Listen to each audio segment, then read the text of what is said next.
Hello everyone, कैसे हो सब। मैं हूं सोमो और फिर से आ चुके हैं और एक रिएक्शन वीडियो लेकर। दोस्तों, इंडिया में जो पहलगाम अटैक हुआ था उसका जवाब तो भारत ने दे दिया है पाकिस्तान को। और सबसे बड़ी बात है, इसकी वजह से पाकिस्तान पूरी तरह से पगला गया है। और ऐसा मैं इसीलिए बोल रहा हूं क्योंकि पाकिस्तान अभी कॉमेडी कर रहा है। इसे मैं कॉमेडी कहूंगा। और ऐसा मैं इसीलिए बोल रहा हूं, जब आप ये वीडियो देखेंगे तो आपको मालूम हो जाएगा कि पाकिस्तान में कॉमेडी चल रहा है, कुछ भी नहीं कर पा रहा है, उल्टा कॉमेडी कर रहा है भाई। तो आज हम ऐसे ही ভিডিও এক देखेंगे। আরজে রনস এই চ্যানেলে আজকে আমরা এসেছি এই ভিডিওটা দেখার জন্য।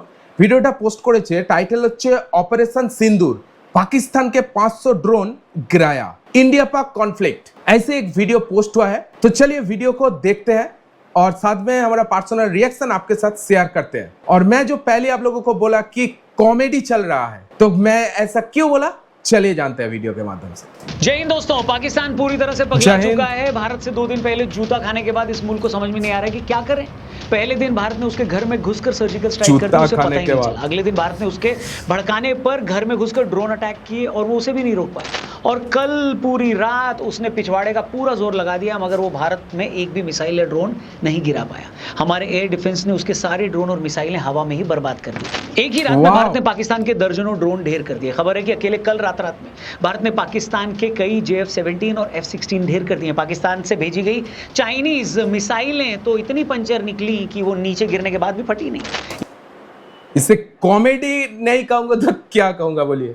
चाइना से मिसाइल भेजा था जो पाकिस्तान खरीदा था, और वो मिसाइल भारत को अटैक करने के लिए छोड़ा था। आधे से ज्यादा पंचर निकला, फटे ही नहीं मिसाइल। तो ये कॉमेडी नहीं चल रहा है तो और क्या चल रहा है, आप बोलिए, कमेंट में लिखिए। ये कॉमेडी चल रहा है, सीधे सीधे कॉमेडी चल रहा है भाई।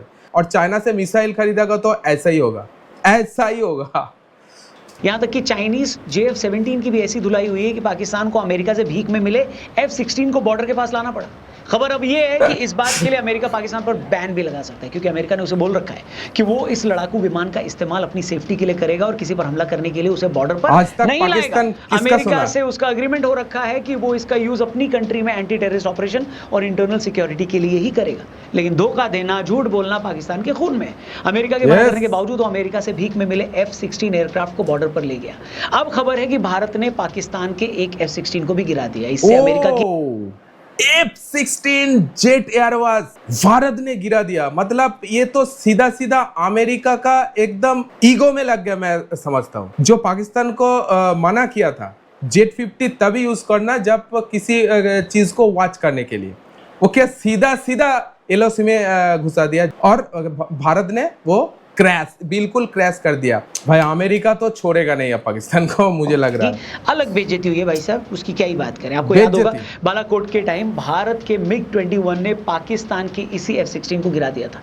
तब भी पाकिस्तान और USA की गजब बेइज्जती हुई थी। इस बेइज्जती से पाकिस्तानी फौज इतनी पागल हो चुकी है कि अब उसे समझ नहीं आ रहा कि वो क्या करे। मुझे तो शक है कि मुनीर कहीं खुद अपनी कमर में बम बांधकर भारत में छलांगने लगा दे। हालत ये है कि पाकिस्तानी सांसद अपनी संसद में खड़ा होकर अपने आर्मी चीफ और प्रधानमंत्री को गीदड़ बोल रहा है। शेरों का लश्कर, उसका सरदार गीदड़ हो तो वो नहीं लड़ सकते, वो जंगे हार लेते हैं। अब जब पाकिस्तान को समझ में आ गया है कि वो ऐसे तो भारत का कुछ नहीं बिगाड़ पा रहा, तो उसने एक के बाद एक झूठे वीडियोस फैलाने शुरू कर दिए। एक वीडियो शेयर करके बोला गया कि ये वीडियो जालंधर में पाकिस्तान के ड्रोन अटैक का है। बाद में पता चला कि वो वीडियो पराली जलाने के बाद उठ रही आग का था।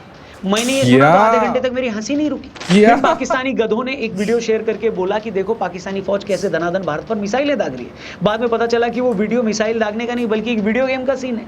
फिर इन गधों ने बताया कि इन्होंने कश्मीर में भारत की एक RJ बटालियन के हेडक्वार्टर को नष्ट कर दिया। फिर लोगों ने बताया ये कौन सी RJ बटालियन, इस नाम की तो कोई बटालियन भारत में है ही नहीं।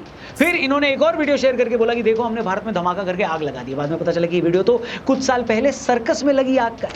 मतलब ये लोग क्या भाई, सर्कस में लगी आग को दिखा रहा है इंडिया ने अटैक कर दिया। सीधा सीधा कॉमेडी हो रहा है भाई, कॉमेडी। पाकिस्तान तो नहीं, कुछ भी कर नहीं पा रहा है, लेकिन उल्टा कॉमेडी कर रहा है। इतने डेस्परेट हैं कि बेरूत में हुए बम ब्लास्ट को भी भारत में हुआ धमाका बता रहे हैं, इजराइल के दागे बमों को भी पाकिस्तान का बता रहे थे। मैं सोचने लगा यार ये कैसा भिखारी मुल्क है, मतलब दूसरों से पैसा उधार लेता है, ये उनसे हथियार भी उधार मांगता है, और इन सब के बावजूद जब ये भारत का कुछ नहीं उखाड़ पाता तो इसे लगता है कि चलो झूठे वीडियोस बनाकर और इनको सही हमला बताकर अपनी भूखी उससे नंगी क्या आवाम होगा? का दिल खुश कर लो। क्या होगा कैसे उससे? फटीचर लोग हुए भाई लोग, तुम बस इस तरह झूठे वीडियो चलाकर ही हमसे जीत सकते हो। अब इन लोगों के इसी फटीचर बने की वजह से इनकी आवाम भी इनको गाली दे रही है। इमरान खान की बहन पूछ रही है कि भारत रावलपिंडी में आकर ड्रोन फोड़कर चला गया और तुम उसका कुछ नहीं कर पाए। यहाँ पे ड्रोन अंदर आ रहा है, इंडिया से अंदर पिंडी तक पहुंच रहे हैं। इमरान खान का पिंडी तक पहुंचे बहन कैसे? और जैसे कि मैंने कहा, पाकिस्तान भारत का कुछ उखाड़ नहीं पा रहा, फिर जब इसे कुछ समझ में नहीं आता तो फ्रस्ट्रेट होकर एलओसी के पास आम लोगों को मारना शुरू कर देता है। 6 तारीख को जब से भारत ने पाकिस्तान की क्या लंका कर लगाई रहा है है? तब से क्या ये कर बेशरम रहा है? मुल्क पुंछ और रजौरी सेक्टर में 17 आम लोगों की जान ले चुका है।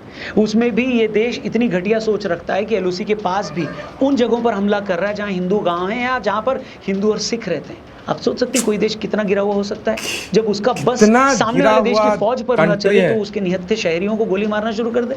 जिस प्रकार से पाकिस्तान ने दुस्साहस किया है यहाँ पर रिहायशी इलाकों को निशाना भाई इतना गिरा हुआ कंट्री, इतना गिरा हुआ कंट्री पाकिस्तान ना, जब कुछ नहीं कर पा रहा है तब मतलब एक सिविलियन को मर रहा है गांव में जाके, सिर्फ सिविलियन। पहले भी सिविलियन को ही मारा था जस्ट पहलगाम अटैक में, और आज भी कुछ भी नहीं कर पा रहा है तब सिविलियन को ही मार रहा है दोबारा। इतना गिरा हुआ कंट्री मुझे आज तक नहीं देखा, मैंने आज तक नहीं देखा। क्या कर रहा है ये सब? मारना शुरू कर दे। जिस प्रकार से पाकिस्तान ने दुस्साहस किया है यहाँ पर रिहायशी इलाकों को निशाना बनाया है, मासूम लोगों को निशाना बनाया है, उससे समूचे पुंछ शहर में जो लोग हैं उनमें काफी भय उत्पन्न हो गया है। इसलिए मुझे लगता है कि पाकिस्तान एक आधी सर्जिकल स्ट्राइक से मानने वाली नस्ल नहीं है। हमने जब इसके आतंकी ठिकानों पर अटैक किया, जो कि इसे चुप बैठ जाना चाहिए था, लेकिन इसके बाद ये मुल्क हमारे शहरी और मिलिट्री एरियाज पर अटैक कर रहा है। वो तो हमारा एयर डिफेंस इतना अच्छा है कि हमने अपनी इन जगहों को प्रोटेक्ट कर लिया, लेकिन पाकिस्तान तो अपनी तरफ से हमारे मिलिट्री एरिया को अटैक करना ही चाह रहा था। मुझे लगता है कि उसे इस हिमाकत की तगड़ी सजा मिलनी चाहिए, क्योंकि जब तक इसकी मिलिट्री के पिछवाड़े पर लात नहीं पड़ती है, जब तक इनके शहरों में तबाही नहीं मचती है, तब तक पाकिस्तान को समझ में नहीं आएगा कि भारत इसका क्या हाल कर सकता है। अभी भी इनको ये लगता है कि भारत हमें गली का छुटभैया गुंडा समझकर माफ कर देगा, लेकिन अब टाइम आ गया है कि इस छुटभैये गुंडे की जमकर ठुकाई की जाए। वैसे भी पिछले 15 दिनों में पूरी दुनिया ने ये बता दिया है कि हमें पाकिस्तान से घंटा कोई लेना देना नहीं। आपने एक चीज नोट की है, जो अमेरिका एक टाइम पर हमेशा पाकिस्तान को बचाने आगे जाता था, अब उसके नेताओं से जब भारत पाकिस्तान के कॉन्फ्लिक्ट के बारे में पूछो तो बोलते हैं कि हमारा इससे कोई लेना देना नहीं है। मतलब वो एक तरह से भारत को फ्री हैंड दे रहे हैं कि इसे जितना कूट सकते हो कूटो, हम बचाने नहीं आएंगे। क्योंकि अमेरिका को भी पता चल गया है कि ये इतना गंदा मुल्क है जिसने कई सालों तक अमेरिका से आतंकवाद से लड़ने के नाम पर लाखों डॉलर लिए, और बाद में इसी घटिया देश ने ओसामा बिन लादेन को अपने देश में छिपा लिया। आप सोच रहे हैं इससे घटियापन की इंतहा क्या हो सकती है? अमेरिका से इस बात की भीख भी ले रहा था कि हम तुम्हारे साथ मिलकर पूरे वर्ल्ड का गंदा देश मैं कहूंगा। अरे टूरिस्ट को कौन मारता है? टूरिस्ट को आज तक आपने सुना है कोई कंट्री किसी टूरिस्ट को मार दिया? सिर्फ पाकिस्तान मार रहा है। इतना गंदा देश पूरे वर्ल्ड में, पूरे विश्व में नहीं है, मैं समझता हूं। इतना गंदा देश है। इससे घटियापन की इंतहा क्या हो सकती है? अमेरिका से इस बात की भीख भी ले रहा था कि हम तुम्हारे साथ मिलकर अलकायदा के खिलाफ लड़ेंगे। बाद में इसी की फौज ने एबटाबाद में स्पेशल कंपाउंड बनाकर लादेन को वहां छिपा रखा था। इसलिए आज पूरी दुनिया में ये गंदा देश पूरा देश का टेररिस्ट का पना देता है Pakistan. But we're not going to get involved in the middle of war that's fundamentally none of our business and has nothing to do with America's ability to control it. You know, America can't tell the Indians to lay down their arms. We can't tell the Pakistanis to lay down their arms. इसलिए मैं मोदी जी और हमारी फौज से request करूंगा कि इस बार पाकिस्तान को नहीं छोड़ना है। ये एक ऐसी गंदी नस्ल है जो एक आधी सर्जिकल स्ट्राइक से नहीं मानेगी। बहुत हो गया डिटरेंस, हमने दिखा दिया पाकिस्तान को कि वो भारत में घुस नहीं सकता। हम सब कुछ हवा में ही मार देंगे। इसलिए अब टाइम आ गया कि हम उसे सबक सिखाने के लिए उसे उसके घर में घुसकर मारें, क्योंकि जब तक वहां मातम नहीं मचेगा, जब तक जनता सड़कों पर नहीं आएगी, और जब तक वहां की फौज पर जनता का प्रेशर नहीं पड़ेगा, और जब तक फौज पर प्रेशर नहीं पड़ेगा, तब तक भारत के आतंकी हमले कराने का गंदा खेल दोस्तों यूं ही चलता रहेगा। इसलिए एक बार इनको जमकर ठोक दो, फिर देखते हैं जो होना होगा। दोस्तों वीडियो को हमने देखा, समझा, बहुत बढ़िया वीडियो था। आई थिंक इस वीडियो से यही समझ में आया कि पाकिस्तान किस तरह से मतलब झूठे खबर फैला रहा है, कुछ भी नहीं कर पा रहा है, उल्टा झूठा खबर फैला रहा है और साथ में कॉमेडी कर रहा है, और अभी भी गांव में जाके सिविलियन को मार रहा है। क्या भाई ये क्या कर रहा है? आई थिंक मुझे मालूम नहीं, इसका तो सबक सिखाना ही पड़ेगा। आई थिंक आरजे रॉन्स इस चैनल में यही बोला है उन्होंने कि एक बार सबक सिखाना होगा, अच्छी तरह से सबक सिखाना होगा। इसके बारे में आपका क्या विचार है? आप कमेंट सेक्शन में जरूर आपको ओपिनियन शेयर कीजिएगा। ये वीडियो आपको कैसा लगी कमेंट सेक्शन में बताइएगा। वीडियो अगर अच्छी लगी तो वीडियो को एक लाइक जरूर दीजिएगा। इसी तरह अपडेट पाने के लिए इस चैनल को सब्सक्राइब करके रखिएगा। चलिए आज के लिए इतना ही, मिलते हैं नेक्स्ट वीडियो में। तब तक के लिए take care, all the best and signing of.